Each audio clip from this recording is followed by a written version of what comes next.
Bueno, niños, la idea es hacer una construcción muy sencillita que les vamos a modelar para que usted haga exactamente lo mismo y nos envíe un pantallazo donde el profesor de cada curso le dirá a dónde debe subir ese pantallazo.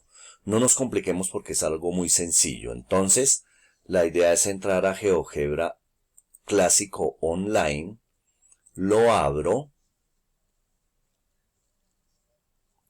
Ya abrió, podemos desplazar esto para que me quede más espacio y con este botón desplazo la pantalla dejando el clic, haciendo clic lo dejamos oprimido y lo desplaza donde quiera. Vamos a dejarlo bien en el centro. Empezamos construyendo una recta, no necesariamente en los puntos que estoy haciendo, no necesariamente, digamos esa recta AB, y voy a construir una recta paralela. ¿Cómo construimos una recta paralela? Pues le doy clic aquí, perdón, con este botón paralela seleccionamos un botón y ahí me construye una recta paralela. Vamos a decir, por ejemplo, que pasa por este punto. Bueno, vamos a seleccionar, vamos a trazar otra recta que pase por estos dos puntos. Esa es nuestra recta que va a ser secante, o sea que va a intersectar a las dos rectas paralelas. Y vamos a colocar varios puntos que nos van a ayudar a medir los ángulos. Por ejemplo, voy a colocar sobre esta recta este punto. No necesariamente a ustedes les van a quedar con las mismas letras. Este punto, por aquí vamos a colocar este punto, por aquí este punto, pero que queden sobre la recta, ¿cierto? Por aquí este punto. Repito, no tienen que quedarle en los mismos sitios donde lo estamos haciendo, pero sí, de la forma como lo estamos haciendo. ¿Listo? Ya coloqué esos puntos. ¿Para qué? Para que puedan medir sin ningún problema los ángulos, porque GeoGebra les ayuda a medir los ángulos con esta función que dice ángulo. Entonces vamos a medir por ejemplo el ángulo EBD. Entonces le doy clic en E, luego clic en B y finalmente en D. Y vemos que me sale un ángulo de 40.03. Con esta flechita y con la función mueve vamos a correr un poquito ese número para que me quede claro. 40.03. Se supone que el ángulo EBD va a ser correspondiente con el ángulo JCH.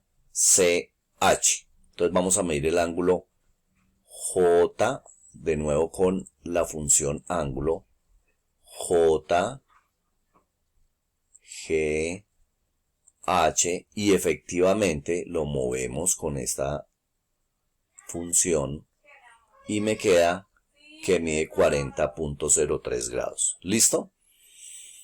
Bien, ahora ¿qué hacemos? Vamos a medir, por ejemplo, el ángulo,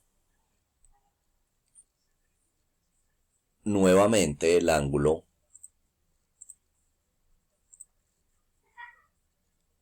FBG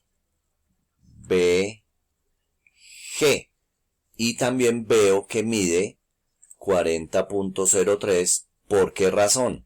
Por dos razones. Porque es opuesto por el vértice con el EBD o porque es correspondiente con, perdón, porque es alterno interno con el HGJ.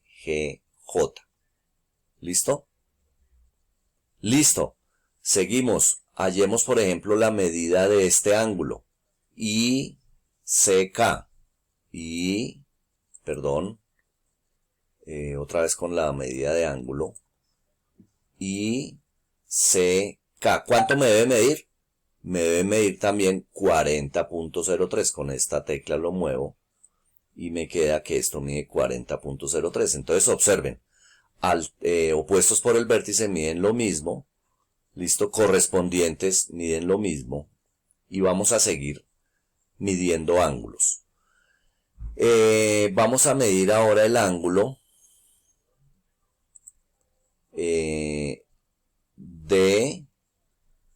DBF y ese ángulo lo desplazo mide 139.97. De tal forma que el ángulo GBE, perdón, aquí con la medida de ángulo, GBE, también debe medir ¿cuánto? 139.7 por dos razones. Una porque es opuesto con el vértice, por el vértice con este ángulo. ¿Listo? Y aquí también vamos a medir el ángulo HGI, perdón, debo oprimir la función de medida de ángulo HGI y me queda, desplazo el valor y me queda un ángulo de 139.97 grados. Y este ángulo, otra vez lo mido con esta función. Fíjense que es muy sencillo. K, C, J y me debe medir ¿cuánto? 139.97. De esta forma ustedes se dan cuenta que los ángulos opuestos por el vértice son congruentes, que los ángulos alternos internos y alternos externos son congruentes, que los ángulos correspondientes son congruentes, y esto es lo único que usted tiene que hacer. Usted lo único que le toma es un pantallazo a esto, listo, le toma un pantallazo a esto y lo sube donde su profesor le diga. Entonces, ¿qué sucede? Que las medidas de estos ángulos tienen que ser congruentes. Eso es todo lo que hay que hacer. Es muy sencillo, entonces manos a la obra. Si usted es juicioso, en 10 minutos ya lo está haciendo. No se vaya a complicar, sino lo hace de una manera bien sencilla. ¿Listo? Chao, niños. Espero que lo hagan de la manera más sencilla y sin complicaciones.